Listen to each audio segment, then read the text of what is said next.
ஆமாம்பா, இந்த 17 மேட்சுங்க 3 கிராண்ட் எங்க நடக்கும் ஐபிஎல் 2.0.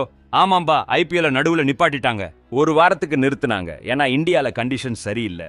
தொடர்ந்து பாகிஸ்தான் கூட சண்டை போடுற மாதிரி ஒரு நிலைமை வந்துச்சு. அப்போ பிசிசிஐ உடனே ஒரு முடிவு எடுத்து நிறுத்திட்டாங்க. இப்போ மீதி இருக்க ஐபிஎல் மேட்சுங்க எங்க நடக்கும்? ஐபிஎல் எப்படி பிளான் பண்ணி முடிக்க போறாங்க? ஏன்னா இன்னும் மேட்சுங்க இருக்கு. ஏன்னா ஒரு மேட்ச் நடுவுலயே நிப்பாட்டிட்டாங்க. அது பஞ்சாபுக்கும் டெல்லி கேபிட்டல்ஸுக்கும் நடுவுல நடந்தது. அதனால சில கிரவுண்டுங்களை ஷார்ட் லிஸ்ட் பண்ணிருக்காங்க. சில கிரவுண்டுகளை பிசிசிஐ இப்ப பார்த்துட்டு இருக்கு. ஸ்கெட்யூலும் சீக்கிரமே சொல்லிடுவாங்க. அதாவது பிசிசிஐயும் கவர்மெண்ட்டும் பேசிட்டு இருக்காங்க. டூர்னமெண்ட்டை மறுபடியும் ஆரம்பிக்கிறதுல அவங்க ஃபுல்லா இறங்கி இருக்காங்க. எவ்வளவு சீக்கிரம் முடியுமோ அவ்வளோ சீக்கிரம் ஆரம்பிக்கணும்னு பாக்குறாங்க. ஏன்னா ஆரம்பிக்கலனா நஷ்டம் வரும். பிராட்காஸ்டருங்களுக்கு, அட்வர்டைஸ்மெண்ட் கொடுக்கறவங்களுக்கு, சம்பந்தப்பட்ட எல்லாருக்கும் சேர்த்து. அப்போ ஐபிஎல் சீக்கிரமே ஆரம்பிக்கிறதுக்கு வேலை ரொம்ப வேகமா இருக்கு. ஒரு வாரத்துக்கு தான் நிப்பாட்டினாங்க. புது ஸ்கெட்யூலும் சீக்கிரமே வரலாம். பிசிசிஐ 3 ஊரை ஷார்ட் லிஸ்ட் பண்ணிருக்காங்க.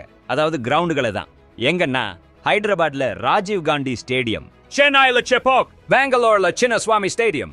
அப்போ இதான் அந்த 3 ஸ்டேடியம். மீதி மேட்சுங்க முடிஞ்சு நமக்கு ஐபிஎல் மேட்சுங்களை பார்க்கலாம். இது தவிர பிசிசிஐ என்ன ட்ரை பண்ணுதுன்னா சொன்ன நேரத்திலேயே ஐபிஎல் முடிக்கணும்னு. ஏன்னா மே 25ஆம் தேதி கொல்கத்தால ஃபைனலுக்கு டேட் இருக்கு. அப்போ மே 25ஆம் தேதி ஃபைனல் பார்க்கலாம். ஏன்னா இதுக்கப்புறம் கிரிக்கெட் கேலண்டரை பார்த்தா ரொம்ப கஷ்டம். ஏன்னா அப்புறம் இங்கிலாந்து கூட சீரீஸ் இருக்கு.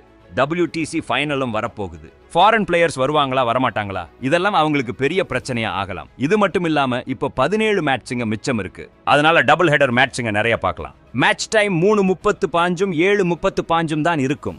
இப்போ ஏன் நான் 17 மேட்சுங்கன்னு சொல்றேன்னா ஏன்னா பஞ்சாபுக்கும் டெல்லிக்கும் நடந்த மேட்ச் பத்தி இன்னும் கிளியர் ஆகல.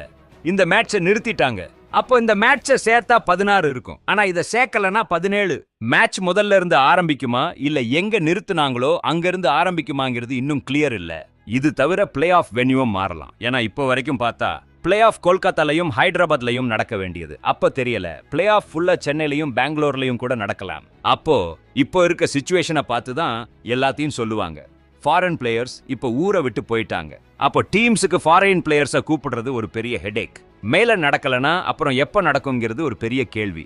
ஏன்னா ஏசியா கப் நடக்கிறப்போ அந்த கேப்ல விளையாடலாம்னு பேசிட்டு இருந்தாங்க. அப்போ ஃபாரின் பிளேயர்ஸ் ஐபிஎல்ல விளையாட மாட்டாங்க போல. பாருங்க, இந்த ஐபிஎலுக்குன்னு ஒரு விண்டோ இருக்கு. அது ரொம்ப யோசிச்சு தான் கிரியேட் பண்ணிருக்காங்க. அப்போ ஐசிசி டூர்னமெண்ட்டுங்களோ இல்ல ஐசிசி மேட்சுங்களோ இருக்காது. ஆனா இந்த ஐபிஎல் தள்ளி போச்சுன்னா மத்த பிளேயர்ஸ் அவங்க நாட்டுக்கு விளையாட போயிடுவாங்க. அப்போ ரொம்ப கம்மி பிளேயர்ஸ் தான் நமக்கு ஐபிஎல்ல விளையாடத பார்க்க முடியும். அப்போ 3 ஊரை ஷார்ட் லிஸ்ட் பண்ணிருக்காங்க. ஸ்கெட்யூலும் சீக்கிரமே வந்துரும். பார்க்கலாம். ஐபிஎல் மே 25ஆம் தேதி முடியுதா இல்லையான்னு கொஞ்சம் இன்ட்ரெஸ்டிங்கா இருக்கும்.